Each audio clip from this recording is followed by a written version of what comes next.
Welcome to the Freedom CEO podcast. It's about becoming the chief decision maker over your life in order to step into a life of freedom.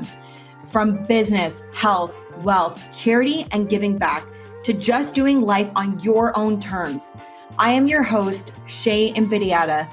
I am an award-winning activist, change maker, and a multi-facet impact entrepreneur with over a decade of experience in business, philanthropy, and health and wellness. In this space, I'm going to be bringing you insights, not just from me, but from incredible thought leaders around the globe to help you start making decisions towards living a life of freedom so you can live a life you love. Are you ready, guys? Because we are going all in. Karla Joy Treadway is a self-mastery coach and freedom-minded entrepreneur. She's been in the coaching and transformational workspace for 2 decades. In 2020, she closed her thriving brick-and-mortar yoga studio and moved her family to their island property in northern Western Ontario. She rebuilt herself online stronger than ever and started taking a loud, bold stand against the mandates, lockdowns, and government overreach. Today, she helps other freedom-minded entrepreneurs build practices of self-mastery and matrix-free businesses so they too can pivot themselves and their business to handle the uncertainty of the world. So as you know, you're tuning into the Freedom CEO podcast. And when I heard about the sovereign CEO, I said, she's got to come on the podcast. So I am so grateful and excited to welcome, now I have actually met her in person, my friend Karla Treadway. Welcome to the Freedom CEO podcast, girl. Thanks for having me, Shay. Yeah, my sister from another mother. It doesn't quite have that same rhyme, but you get what I'm saying. I do. I mean, it's so crazy because it's such a unique phrase. And so like when I first heard of you as a sovereign CEO, I'm like, who is this woman? Tell me more. And then finding out as well that you were at the time interested, you were contemplating removing your implants, which of course, as you know, I removed mine in March of 2022. So I just kept feeling like we have more and more in common. She's also a badass freedom fighter and is very awake to what's happening in our world. And so we're going to go through it today. Like we're going to talk about money. We're going to talk about anchoring in. We're going to talk about business and the more how we can free ourselves. For those who don't know you though, let's just dive into a little bit of your background and your story, which I had the pleasure of hearing wholeheartedly a couple weekends ago. So share with us, a bit of your journey. For sure. So I'm a life and business coach. I'm a yoga teacher. I'm a digital marketer. And I used to have a brick and mortar yoga studio, which I closed in 2020 due to never-ending nonsense, lockdowns, and mandates. I was super sleepy in the beginning. I was following all the rules. I was making sourdough at home and listening to CBC.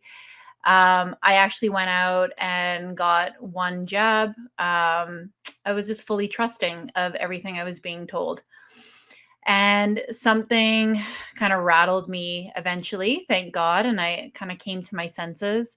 I closed my business because I just saw that lockdowns were relentless. And I'm in Ontario. I think we were locked down on and off for what felt like 18 months. I don't know what the actual number was, but it absolutely crushed my business in no time at all, like almost immediately. When you're paying bills on a building, and I had 16 staff at that point, I had a lot of bills to pay, and it just deteriorated my bank account in no time. And then even when we could open, people were terrified of one another. They were terrified to come in. And my business involved gathering large groups of people together to sweat and breathe. I did a ton of hands-on assisting, a ton of touching bodies, a ton of breath work. I remember at one point, it was recommended that yoga studios don't ohm because of the extended exhale, like such ridiculous rules. I actually closed the studio before I woke up. I just knew that I didn't want to be bankrupt and I didn't want to fall prey to these rules anymore. And I rebuilt myself online. And then when I actually woke up, I started speaking out against mandates. And in the beginning, Shay, I didn't even really say anything that bad. I think I said something like, I think we should just respect other people's choices. I played it pretty safe. And like that was the thing that got me canceled. Every single client, customer, my closest friends, everyone abandoned me. Every single Instagram follower that I had, everything poof, gone. So I feel like I lost my business 2 times. And I kind of sat at the bottom and thought, well, at least I have my integrity. That will have to do. Just me and integrity and the big man upstairs. Until one day there was just one little message in my DMs that said, me too. And then another, and then another. And in no time at all, I had more support than I've ever had in my entire life. And I just rolled with it. I started speaking out more and more. I volunteered for different political organizations. I did stuff locally. I helped the truckers. I worked for a documentary team.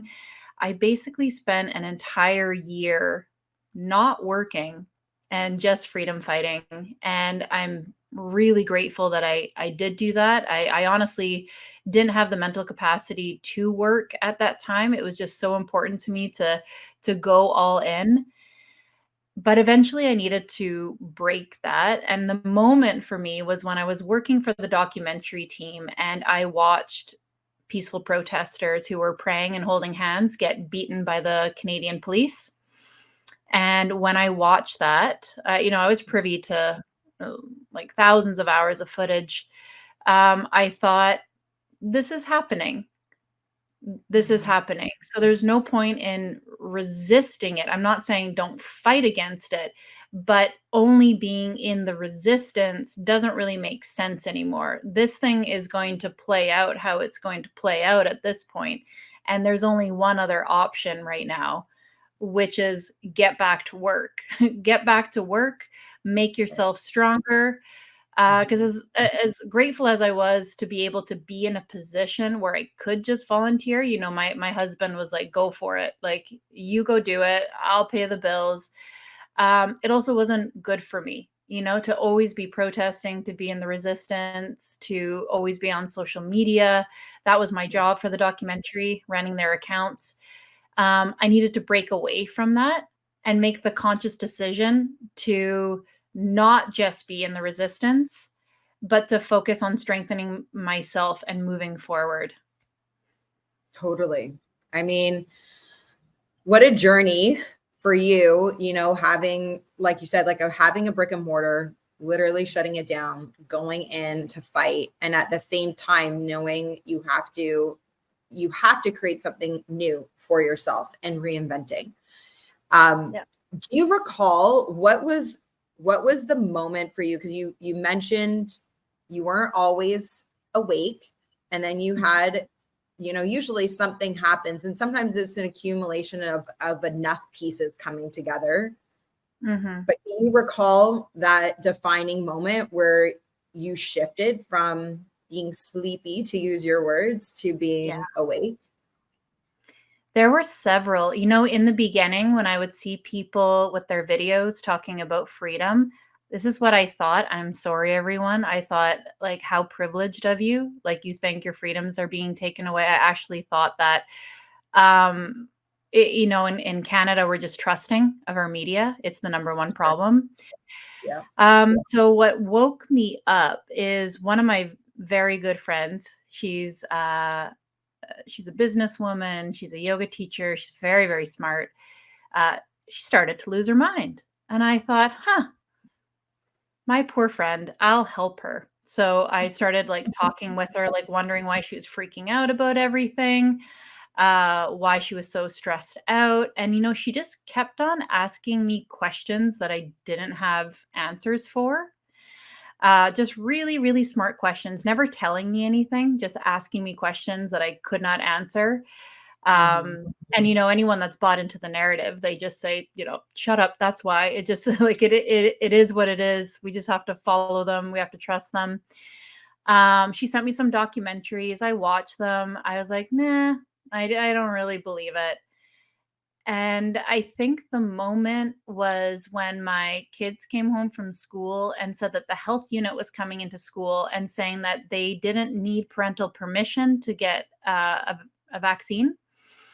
And I thought something like fried in my brain. And I thought, I've signed 16 permission slips at this point for everything from can they watch a movie at school to can they walk down the block? Can they eat a cupcake?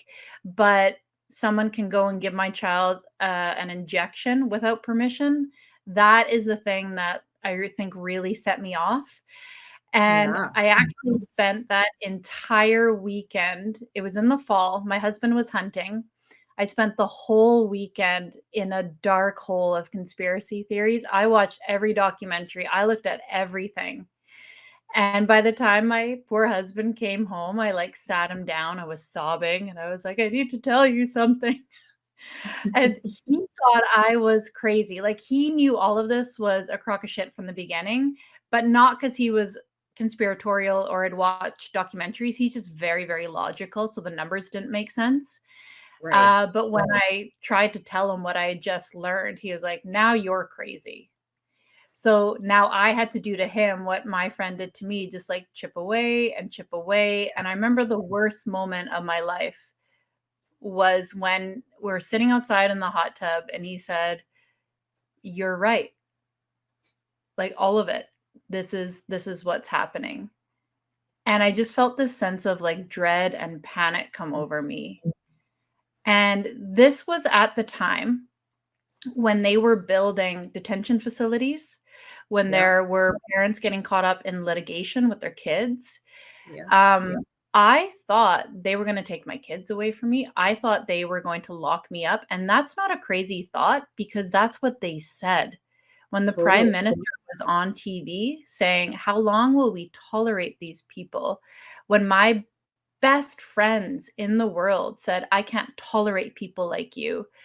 All I could think about was all the history books that I had read. And it was not crazy to think that because they said, this is what we're going to do. They literally were building detention facilities. That was a scary time. That was a scary time. Totally. And I mean, in some ways, it still is a scary time because they've built them, but they haven't used them, which is a whole other conversation. But I think is important to point out that usually governments, people don't build something that they don't intend on using at some point. So very similar. That for me was also a defining moment of going, okay, Canada is probably not for me where I want to be long term. That I remember that for me of going, the moment I heard that, and then also talking about UBI, Universal Basic Income, I'm like, the moment they talk about that, I'm out, which was in February 2021 that Trudeau started talking about that. I said to my parent, and I had just come back from Costa Rica at that point too, to start scouting for property. And then, as you know, I left in September of that same year because I was like, there needs to be a plan B for me outside of this country. So wild. Okay. So you had this, it's interesting because you're saying that you had this dread in the hot tub kind of come over you, where some people would feel, I'm sure you were relieved in some way that like your husband was seeing what you were seeing, but the dread, where does that come from? Is it because you're like, shit, this is actually really real? And like now we have to face this, and we're either crazy together, like, right? I didn't think we were crazy together. It was the dread was I was right, and all these really scary big things were happening. And we live a very sovereign lifestyle. You know, we live on an island. We're not off the grid, but we easily could be. I'm basically married to Survivor Man. He could do he could build a hut and skin a wolf. Like we're good. We have 5 freezers of moose meat. We have our own plane. Like we're good. But I think that sense of dread, the things that I was worried about were them coming to take property, because a lot of the things that I was learning was about that. It was taking back property. So not only people's freedoms were being taken away, but people's actual physical things were being taken away. And I think that was that sense of dread, thinking, I thought we were all set up. Do we have to leave? Do we have to go somewhere? And that stuff kind of still is on the table when you see our current government basically bankrupting all of its citizens. I saw that the average debt for each Canadian citizen right now is $742,000.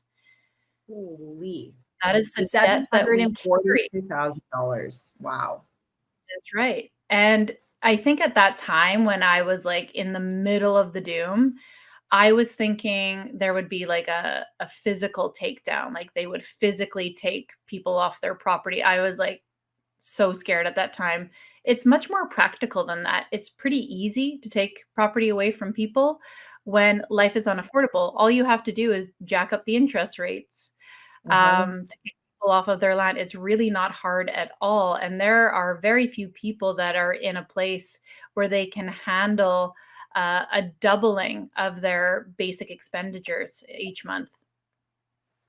Absolutely. I mean, interest rates is definitely a great method. Again, also too, just also tied with the inflation, right? You make the cost of living in that area on top of the inflation, or sorry, the interest rate increase. And all of a sudden, a city, a town becomes very unaffordable. Burning a place is also a really other easy way to get people off their land.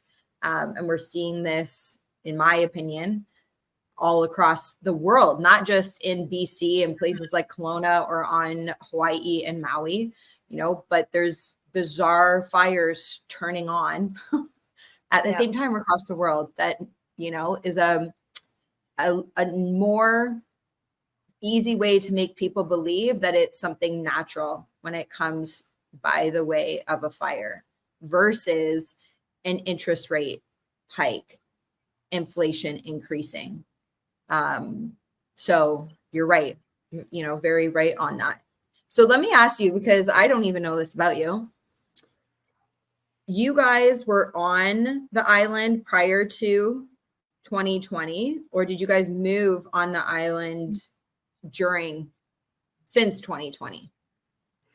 We always just lived here in the summertime. It was always just meant to be a summertime cottage. And then for like 15 years, we would go in between BC and Ontario in the summer. We've been in Kenora, where I am, for a few years now, but we would always rent mainland places. My kids still go to the school system. Yuck, they're still in there. And then when I closed my business, though, and everybody was losing their mind, I thought, let's get out of here. And it's something I never would have wanted to do in the past. I would have thought that it was too isolating. I would have thought that's too hard to live in that way. It's very, very cold where I live. It gets to like -40 in the wintertime. But we packed it up and moved down here. We had to make some changes to our home. We had to put some new heating systems in. But we've been here, I guess, since 2020, all year long. So I say that I drive everything but a car. We drive boats and Sea-Doos, airplanes, snowmobiles. We do drive cars in the wintertime once the lake is frozen. It's basically like a luxurious 6-lane highway in the wintertime. And the old me that wouldn't have liked it being isolating loves the fact that it's isolating. I love not participating in the clown world. I want nothing to do with it now. My kids boat themselves to school. When the weather is nice, they snowmobile in the wintertime. How And cool. I get to live separate from the clown world as much as I want. And we're not far. We're like 10 minutes from town. It's not super far, but it's enough that I can separate myself from all all of it. Yeah.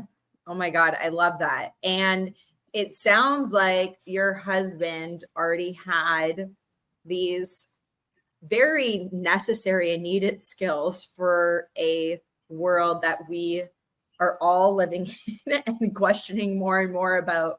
Never thought, do you want the Gucci bag or do you want chickens? You're like, yeah, I want the chickens, you know, is Right. both possible? Can we put the chicken in the Gucci bag? You know, is that possible? And, you know, how many memes, you're the meme queen, of course, of that you've seen around the old days of like looking for a husband who had the house and the cars, when I'm like, girl, you don't need a husband to do that. You should be providing that yourself.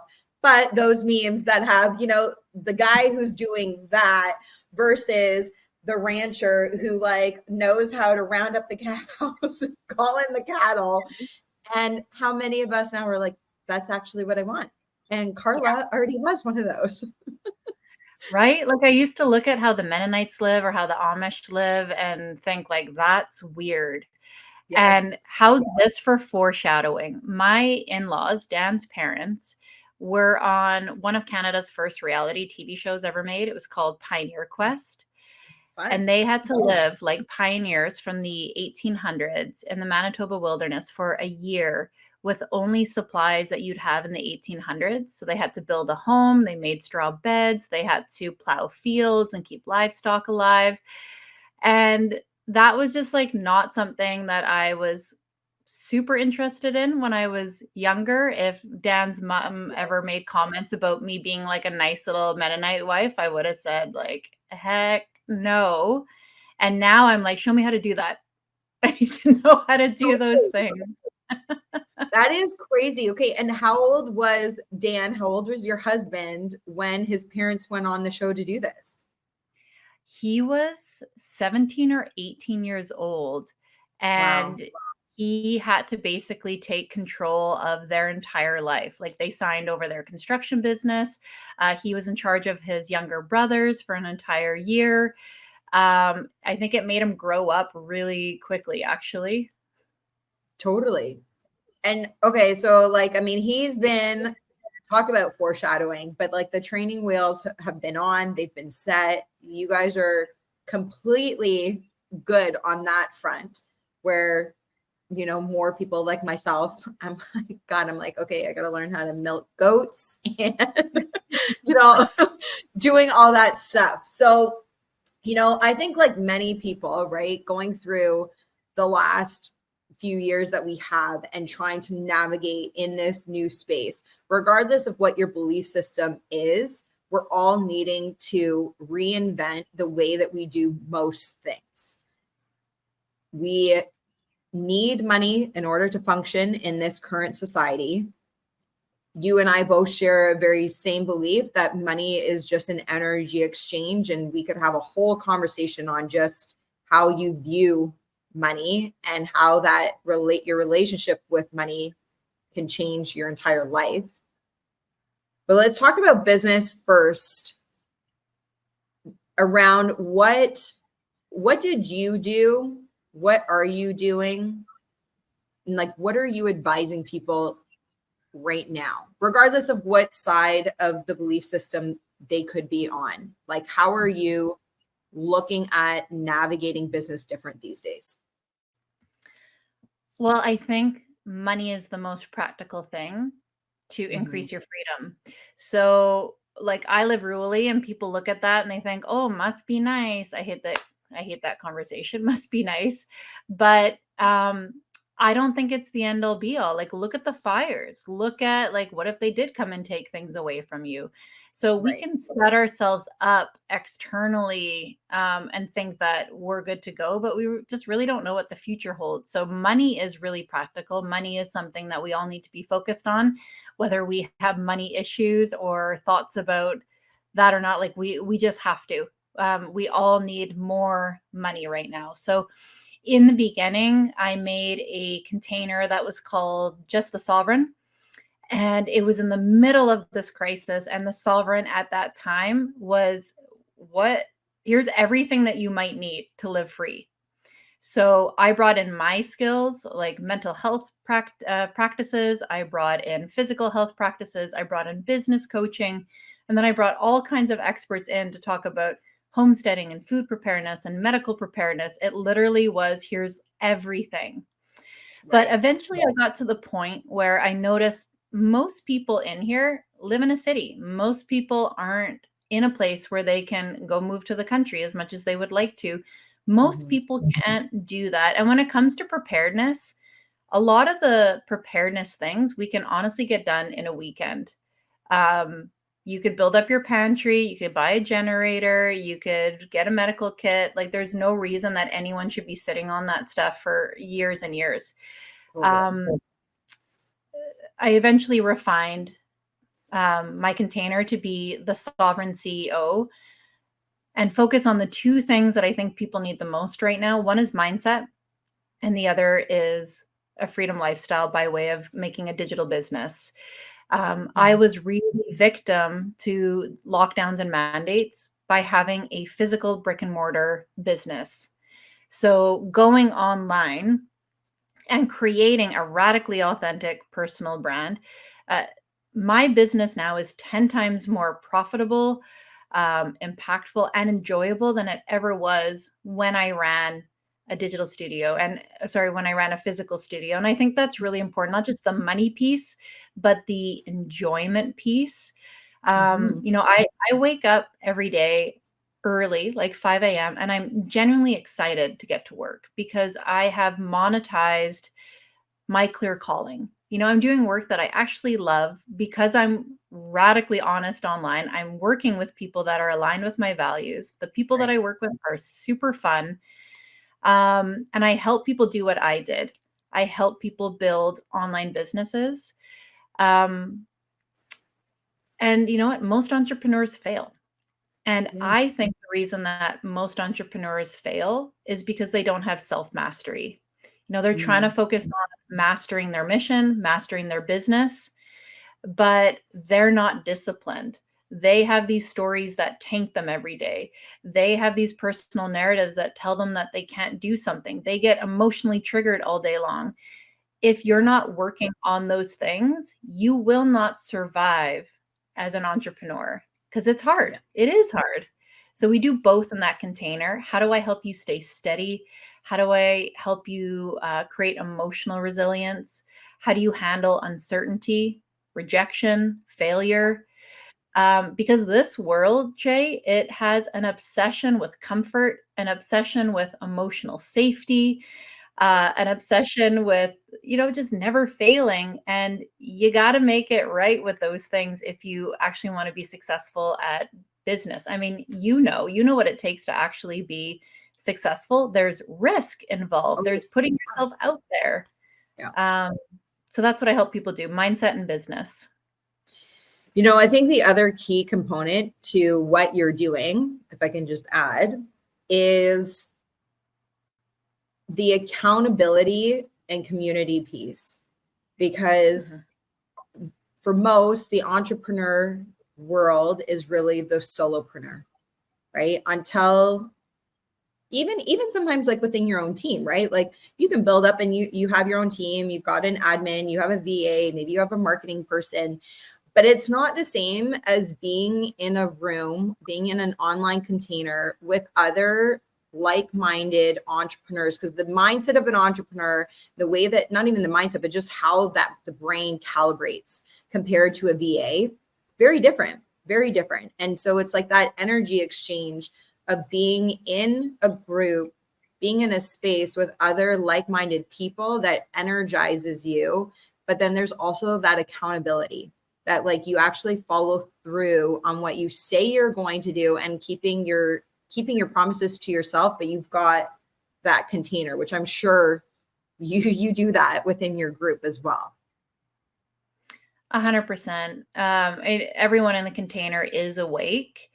And, when it comes down to accountability, a big part of that is money. So I have the Sovereign CEO, which is a really accessible membership, but then I also do one-on-ones and I run a mastermind. And those things will get you ahead faster every time, because when you pony up, when you invest in yourself, it puts some necessary heat on yourself so that Totally. you become accountable to you, you know? There are amazing Totally. free programs out there. There really are, but I know any massive leap that I've taken in my business has been after I did something that scared the crap out of me. When I hired a coach, when I joined a mastermind, when I hired a really expensive employee, like whatever it is, when I put my money where my mouth is, I start showing up different and I start being accountable to myself. Totally. Well, because you've got skin in the game, Yeah. right? Like that's the game changer. When you have skin in the game, you feel it a lot more versus if you're not paying for something and it's free. Like, why you could show up, great, but if you don't show up, like you don't feel it. It's not the same. So having that skin in the game definitely pushes you to to show up from the accountability side. So Yeah. um, go ahead. I'm sure you see it in realty as well. There's a lot of people that like the idea of becoming an entrepreneur, but they're just kind of playing games. You know, my best friend is a realtor and she kicks ass, and I see what it takes to like get to the top. Like she is working. And then I have other friends that are realtors that just kind of wait for a call to come in every now and then. They're not making any money. And it's the same with digital entrepreneurship.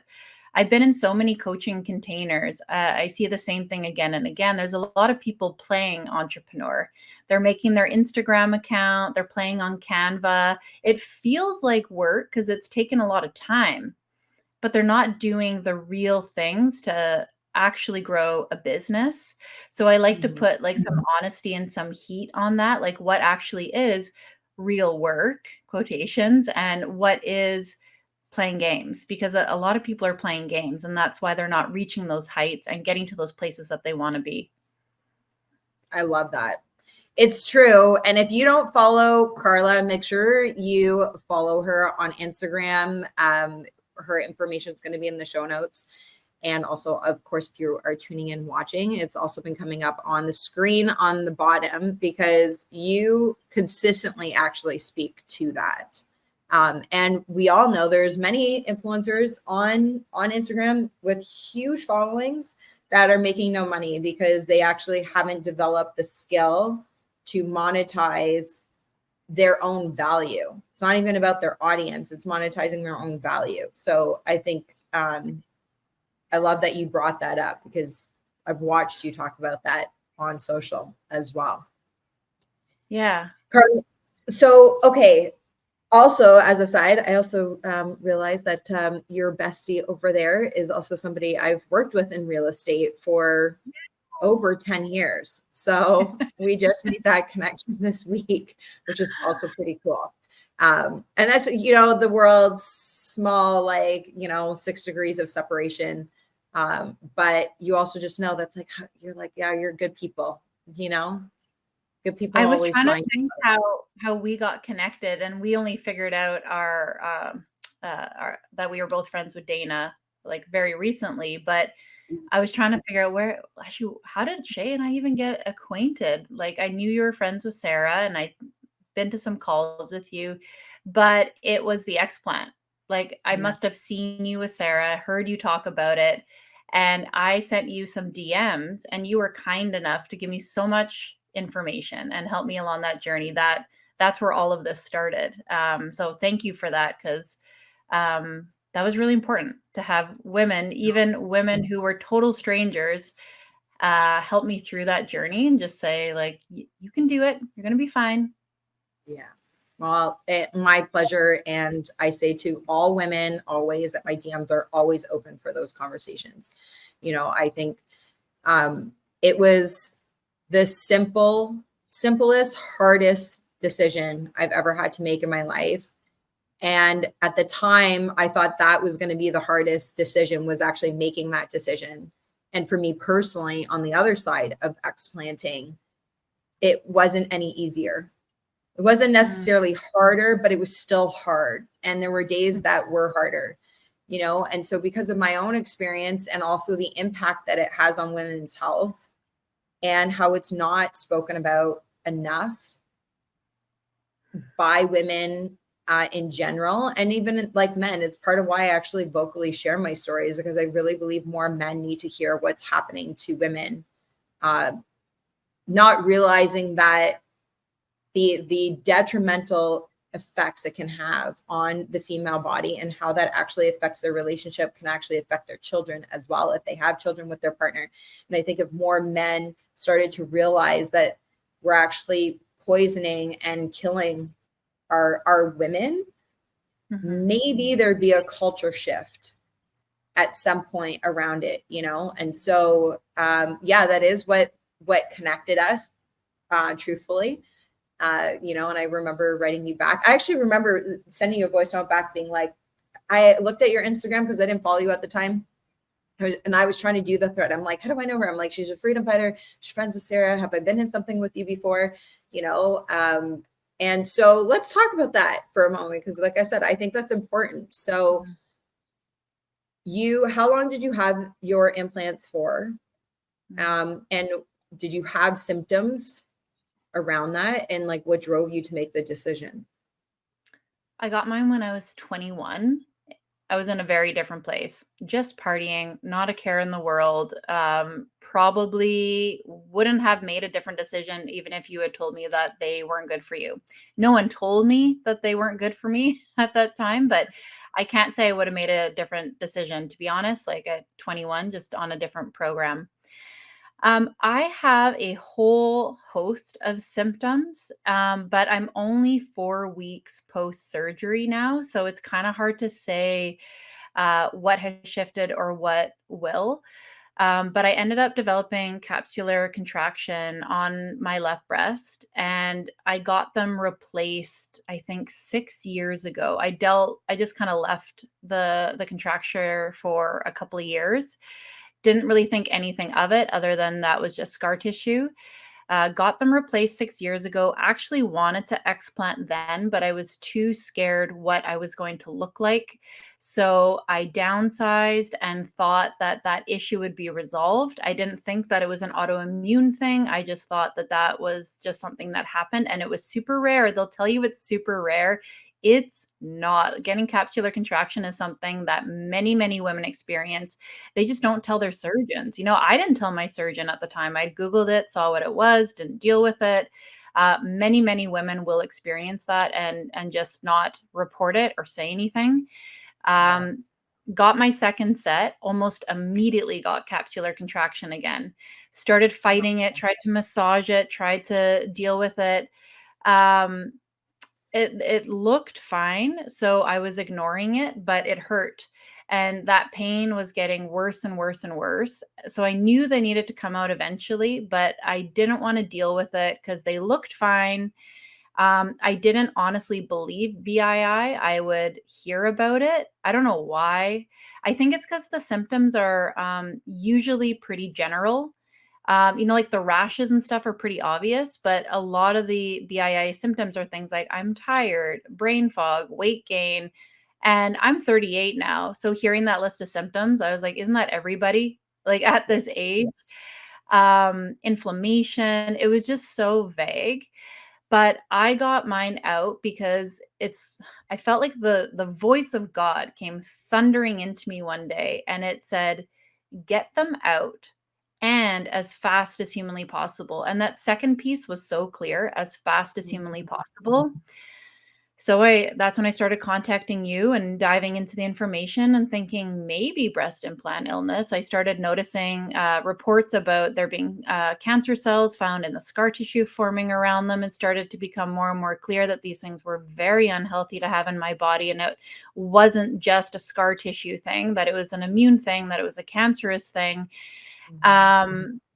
And that pain, I was so grateful for the pain, because the pain, every time I felt that little pang, that little nerve twitch, it reminded me that they needed to come out no matter what. And I was experiencing weight gain, lots of inflammation, gut issues, crazy brain fog, to the point where my kids would look at me and say, like, "What did you just say? Like, what was that word you just said? Like, that's not right." I was messing up my sentences. So I booked in, and at one point I even tried to postpone it because it was summer, it wasn't really convenient, I Yeah. wouldn't be able to swim, and that voice came thundering back that said, "As soon as possible." So I got in as soon as I could. Um, I did a lot of work leading up to that. I worked with my coach, I worked with a therapist. I thought, emotionally I was going to be a wreck and physically would be no big deal. After doing all the mindset work, emotionally, I was 100%. I was really at peace going into it. I think what was triggering me was when you look at all the BII resources, you start to see a lot of scary pictures. So I thought aesthetically things were going to be not good. But I think, like, I know that all the mindset work that I did going into this, I think no matter what the aesthetic outcome was, I think I would have been okay. Mhm. Lucky for me, I'm totally happy with the aesthetic outcome. There's scars and all the things, and they're definitely not perfect, but I am so happy with how they look, and I would have been okay if they weren't. Physically though, it's intense. Getting them in was no big deal, no big deal. Getting them out's been pretty intense. I still definitely am recovering. I'm super sore. I can't put my arms above my head. I'm having weird detox symptoms like headaches and rashes and weird things coming up that I never get. But one positive side effect that I have noticed right away is my thinking. It's crystal clear. I'm not forgetting anything. I'm not stumbling my words.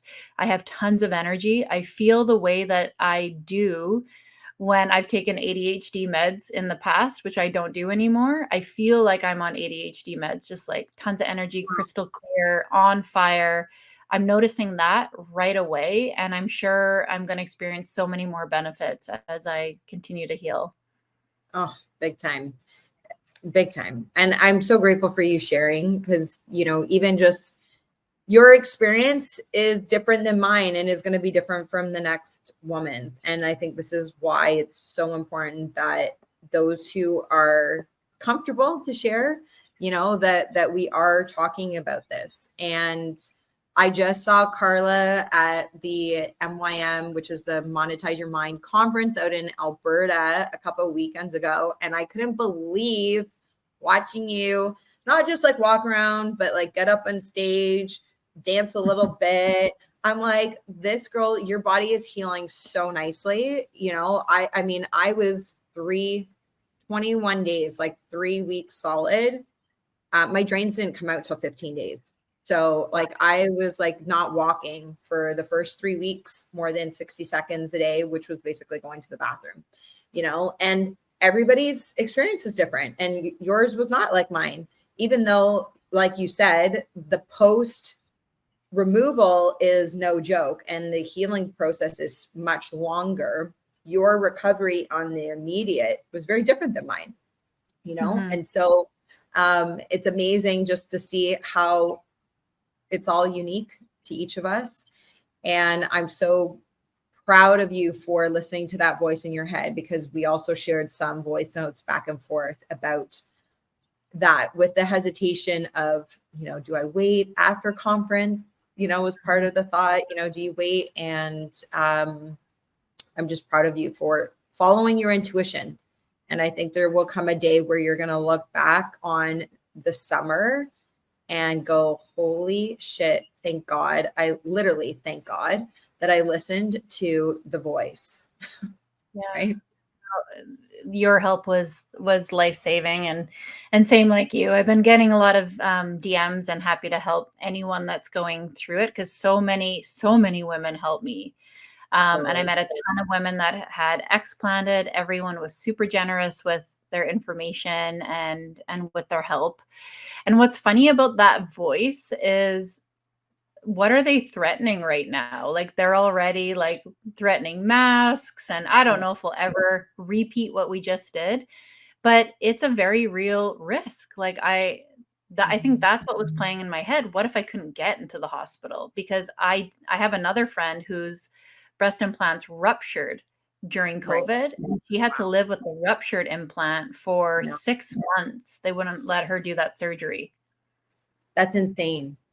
Yep. Wow. Like how sick, more sick, like she is because of that. And, you know, you can only hope and pray that it'll be reversible, because like it's insane. Really, really Yeah. crazy. So you just brought up a good point. Don't know what's going to happen in the future. None of us do. But I always, similar to you, actually, I had my moment in 2021 where I was like you, I was like really in it. And for those who know me, know that I am a freedom warrior. It's always been my thing, you know, fighting exploitation, fighting against like for human rights. And so when COVID came along, we just added on top of that, like freedom of speech. Okay. Yep. Body autonomy. Okay. Yep. Freedom of mobility. Yep. Like stacking, stacking, stacking, you know, and there comes a point where you do recognize we all have a different call. We all have a different calling, and mine is definitely different than yours. And I will still be always advocating for what I have been, but the responsibility is different. It's not my responsibility to wake people up. It's not my responsibility. And I'm not, like I always say, like, I'm not God. God is in the life-changing miracle business. That's not my job. My job is just to be love and light. And as best as I understand the truth, to convey that through love and light, and stepping back into purpose-driven work. And that is what you're doing now. At the same time, I also make sure that I have my like selective of like where I tune in for information, and I pay attention so that I can see what's coming, you know, and being prepared for that. And so me personally, I think it's a matter of when versus if we'll be in another lockdown, if we'll have another pandemic, if things are going to get worse. And paying attention to somebody like Bill Gates, who talks about the next pandemics, plural, right? So that in mind, we don't know what it's going to hold, but wanting to fortify our futures as much as possible. We started talking about money at the beginning of our conversation. I'd love to bring that kind of into our like closure around providing people maybe with some food for thought or money for thought if they've not been thinking about how to bulletproof, how to fortify their finances. Because again, as we chatted earlier, it doesn't matter what side of the fence you might be on or what your outtake is on the world. We can all see that fiat, which is cash currency money, is crumbling. And what are you doing right now with cash? I'll start with something mindset, and then I'm going to go into something really practical that I'm doing. The first step is in living in what's possible instead of this is happening. Just like you said, like if I like to look at everything that's happening in the world and get my bearings and say, is it possible that this is happening? Which allows me to look at the bad stuff, but as well as the good stuff. And that's a better place to live in, because you're not going to be able to create and do the work that you need to do or have any motivation if you think we're screwed. You won't be able to operate from the place. So, you know, at some point I had to decide that my life is going to be long and beautiful no matter what. I had to make that decision even when I didn't feel like it. Because this stuff is work, right? So I had to shift my mindset around that. So I'll say that first. Two, I do multiple things. I have multiple streams of revenue. So I make money in a few different ways. I have a network marketing business. I have a coaching business. I have affiliate partnerships. I have real estate. We're invested in some tech companies. I'm invested in really nothing to do with the bank. We don't have mutual funds or RSP. I don't want any of my money in the bank. I don't trust a financial advisor's advice at all unless they're very, very awake. I would talk to those people, talk to the people. I love the people that are traditionally trained in the system, but are awake. They're Right. great to talk to. Talk to those Totally. people.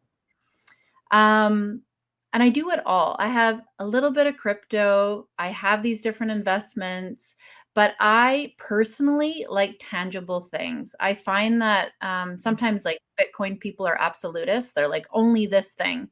I personally am very distrustful of anyone that tells me that they have the one and only solution in this world. I am very distrustful of that because I don't like to think like I know everything or that I have a crystal ball. Sure. So I like lots of different solutions. So crypto is one. I love real estate. We have lots of rental properties, and gold and silver for me is such a no-brainer investment. It's a thing. It's a tangible thing that is worth money. It's needed for every single technological upgrade that they want to do right now. It's in dentistry, it's in cars. It's such a finite resource, and it's in absolutely everything. It's in your cell phone. Yeah, and they're going to need more and more. So silver and gold, other metals as well, because cash isn't going to exist very much longer. So I want to have actual things. I don't want things that are valuable because someone told me that they're valuable. I want an actual substance that is because it's worth something in and of itself. Totally. Well, I love everything actually that you just shared. And don't disagree. I think the principle that I always tell people is you want diversification.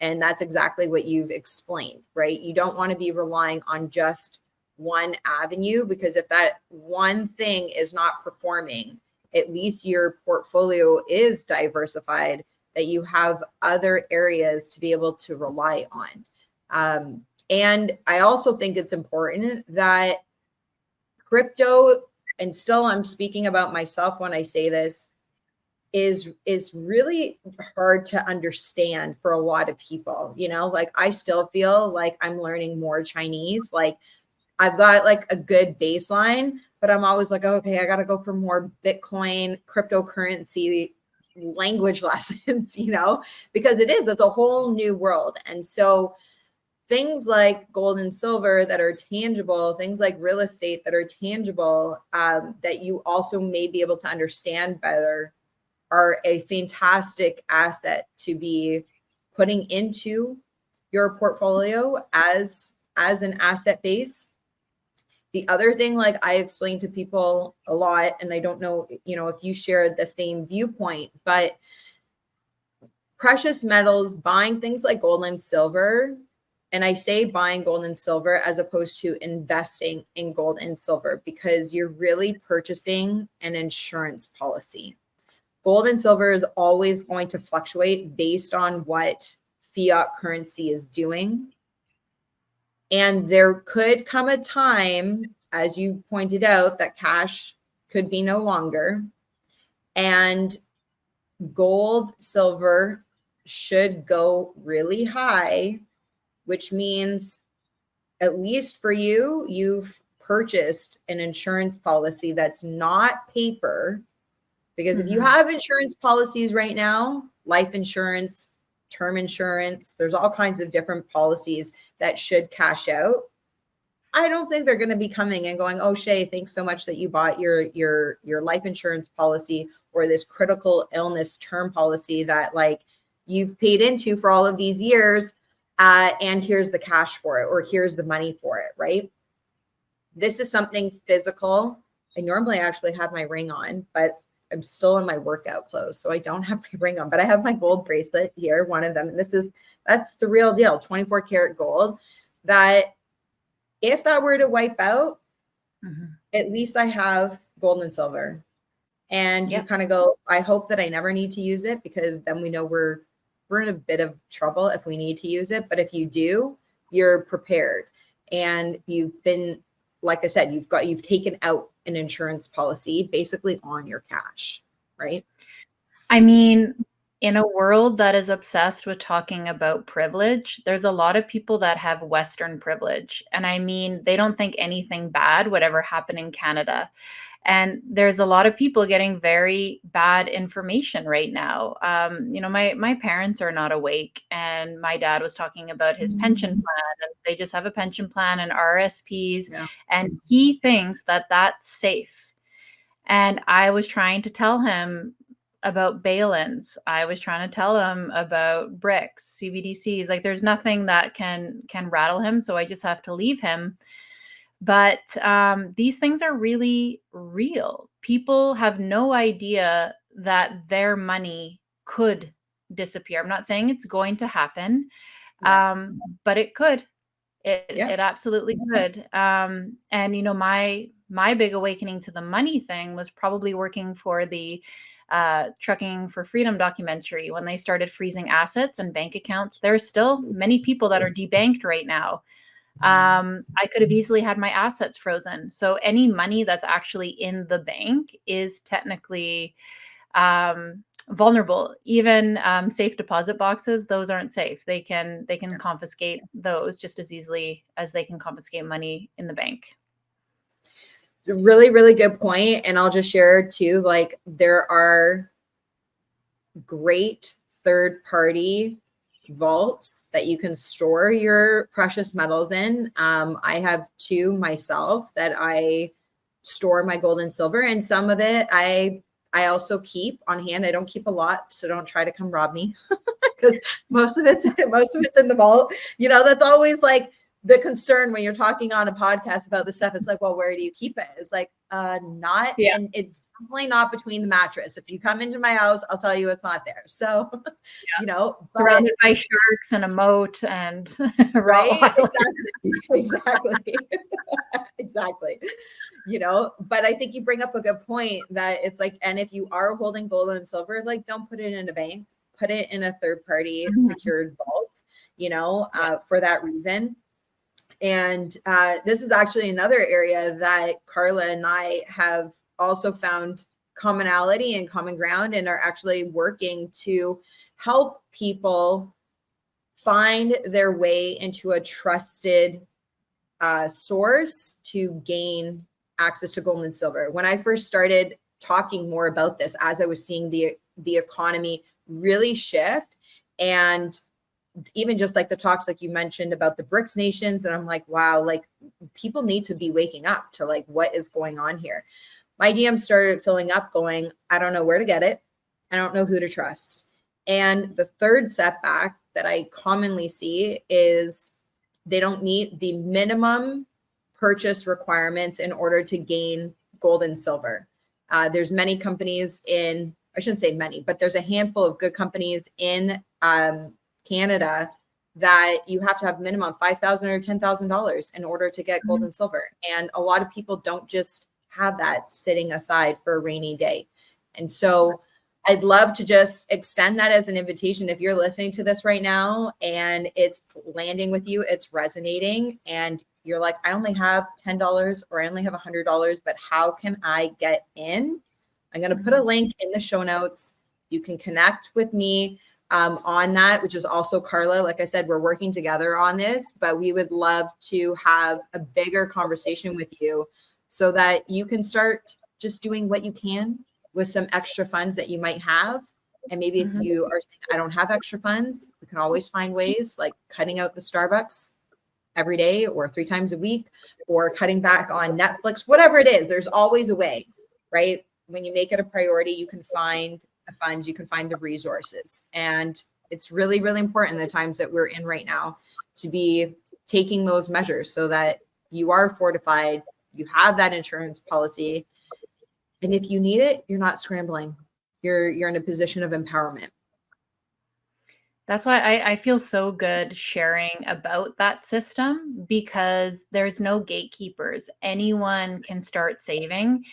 And I want to stress that it is important to take action, especially if this conversation is scary, because when it's scary and we think, oh, I don't have a lot of extra money to work with, then people make the conscious decision just not to think about it at all and just cross their fingers and hope that nothing bad happens.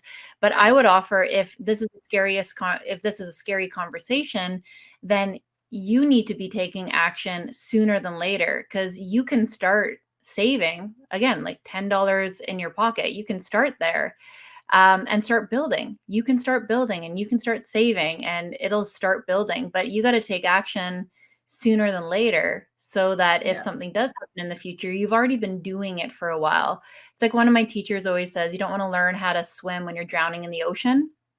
Like, don't wait for things to get bad. Start now while it's not so crazy. And it's a safe investment. You don't need $20,000 to buy a Bitcoin. It's not a woo-woo thing, right? It's just a physical product that historically has always been really safe.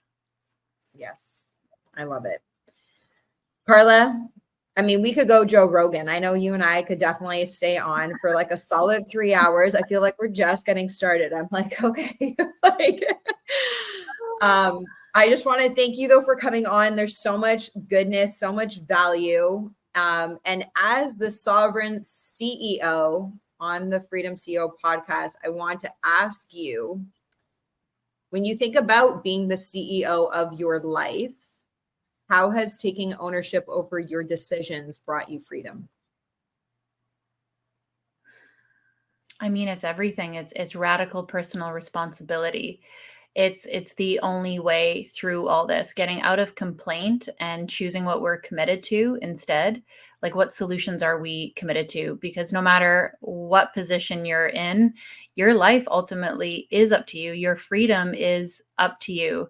And thank goodness there are solutions. They might not be easy, they might not be simple, but there are solutions. And if we're focused on that mindset that it's up to me, it's only up to me, that can be the scariest thing that you've ever heard, or the most empowering, because that means you're also the only thing in your way.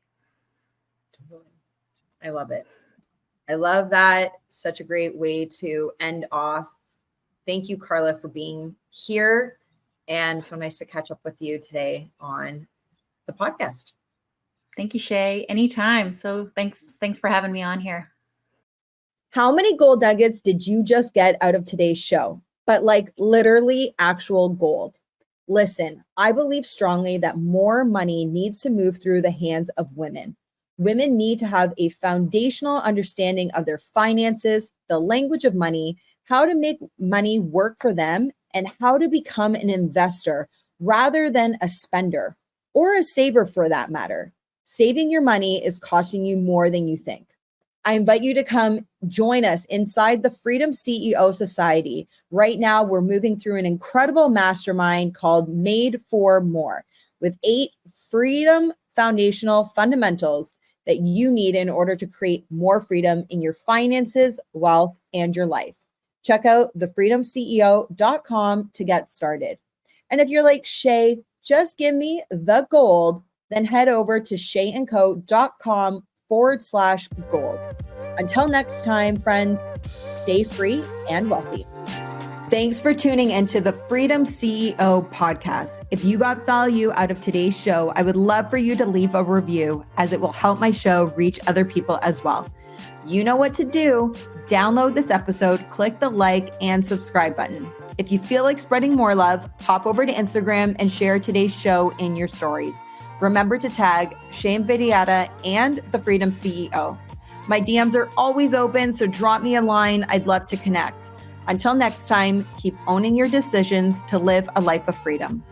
Live a life you love.